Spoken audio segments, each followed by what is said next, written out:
한민족의 역사에는 여러 종교와 사상에서 하늘부모님의 꿈이자 인류가 보편적으로 바라온 평화로운 새 세상을 기다리는 열망이 두드러지게 나타난다.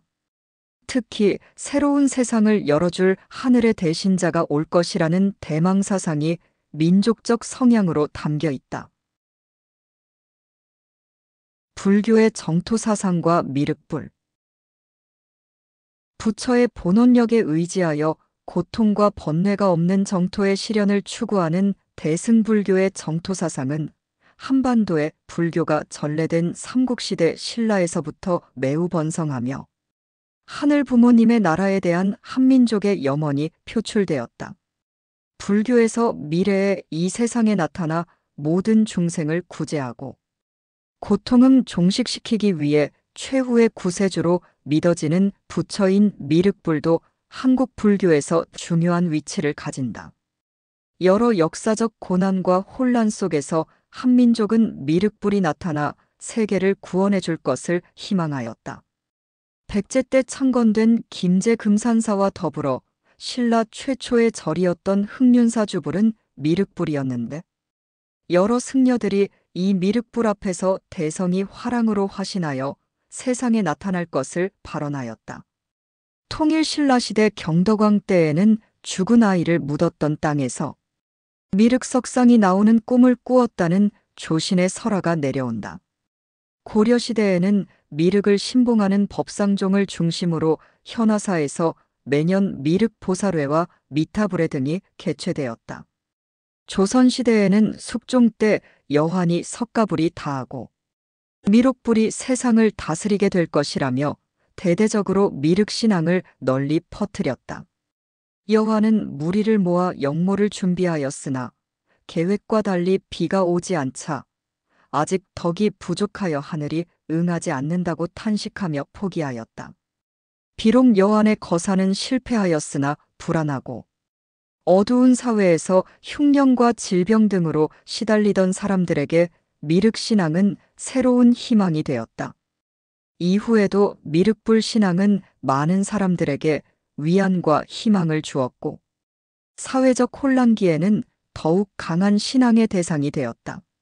이러한 미륵신앙은 절대자를 통한 구원에 대한 염원과 더 나은 미래를 바라는 마음과 신앙을 바탕으로 고유한 한민족의 민족성을 형성하는 데 영향을 주었다. 군자의 나라와 성인의 이상. 고대 중국의 문헌은 한민족의 특징으로 관대, 박애, 예의, 청렴, 자존 등 군자의 덕을 말하였다. 이러한 군자의 덕은 유교 성인의 가장 큰 덕인 인으로 수렴되며 우리 민족의 근본 성격을 이루고 있다.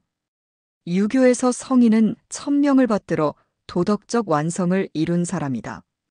전설의 임금인 순과 유가 사상을 형성한 공자 그리고 공자가 이상으로 삼은 주의 문물과 제도를 마련한 문왕, 무왕, 주공 등을 성인으로 숭앙한다. 이들은 처음에는 인류 문명의 창시자, 즉 예학과 제도를 제정한 사람이고 또 뒤에는 공자가 가르친 인간 최고의 윤리가치인 인의도덕의 도를 구현한 이상적인 인격자로서 숭앙되었다. 예로부터 한민족은 유교의 성인을 하늘의 뜻을 인간 세상에 구현하는 사람으로 이해했다. 대표적인 성인인 공자는 사회의 도덕적 기초를 다진 사람으로 하늘의 뜻을 받들어 사회적 조화와 평화를 이루려 하였다. 이처럼 군자국의 천품을 가졌던 한민족은 유교적 성인의 이상을 추구해 오면서 하늘 부모님의 이상을 실현하고 도덕적 생활과 사회의 기틀을 마련하고자 하였다. 정감록과 격암유록 등의 예언서. 한민족은 이 밖에도 정감록과 격암유록과 같은 여러 예언서를 가지고 있었다.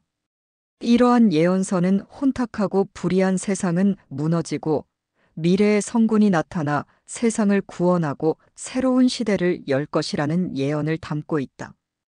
특히 정감록은 조선 후기 거듭된 병난과 위정자들의 부패와 타락으로 혼란스러운 사회 상황 속에서 민중들에게 큰 희망과 기대를 주었다.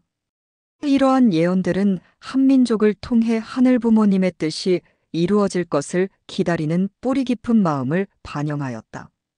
격암유록 역시 조선 중기의 학자인 격암남사구가 쓴 예언서로 정감록과 마찬가지로 미래에 대한 애언을 담고 있다.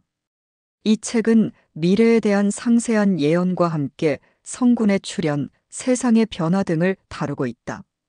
격암유록은 조선 사회의 불안정한 시기에 민중들에게 미래에 대한 희망을 제공하였으며 하늘의 뜻이 이루어질 날을 기다리는 신앙심을 자극했다. 동학과 천도교의 개벽 사상. 19세기 중반 서양의 침략 속에 나타났던 동학과 그 전통을 계승한 천도교도 이러한 한민족의 하늘 부모님의 나라에 대한 대망을 담고 있다. 동학은 19세기 중반 최재우가 보국안민과 광제창생의 길을 찾아 구도를 시작한 뒤 한울림으로부터 무국대도를 받고 창시된 종교로 선천시대의 운이 쇠하고 다시 개벽이 일어나는 후천시대의 운세가 열린다고 하는 가르침과 시천주사상, 즉 인간과 모든 천지만물이 하늘 주인을 모시고 있어 귀하다는 교리를 중심으로 출발하였다. 동학은 하늘 부모님을 인간의 마음속에 모시고 평등과 사랑을 실천하는 것을 강조하면서 사회적 약자와 민중들에게 큰 호응을 얻었다. 이는 동학농민운동으로 이어져 사회개혁을 추구했다.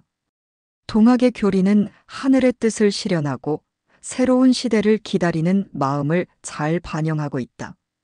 천도교는 동화농민운동이 좌절되고 일제강점기에 접어든 이후 3.1운동의 민족대표 33인 중 중심 역할을 했던 손병회가 동학을 발전시키고 체계화한 종교이다.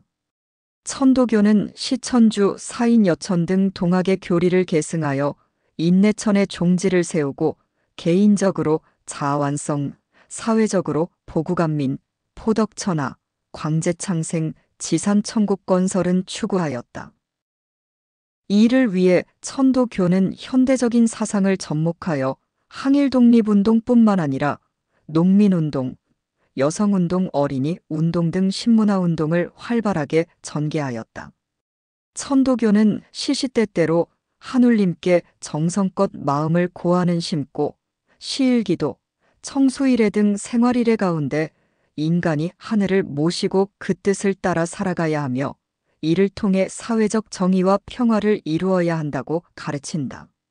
한민족의 천손의식을 확장하여 모든 인간의 존귀함이 회복되는 후 천성경의 세계를 염원한 천도교 역시 하늘 부모님의 뜻을 알고 이를 실현하기 위한 신앙적 노력의 일환으로 이해될 수 있다. 이렇게 하늘 부모님이 바라는 새로운 세상, 참된 평화와 행복의 이상세계, 세계적인 도의사회의 모델을 제시하고 기다리는 신화는 한민족의 역사와 문화 속에서 다양한 형태로 나타났다. 이러한 새로운 평화세계에 대한 한민족의 열망은 언젠가는 하늘이 예비한 인물이 한민족에게 나타날 것이라는 신앙과 문화적 토양을 형성하면서 평화 이상 세계가 반드시 이루어질 것이라는 믿음을 형성해 나왔다.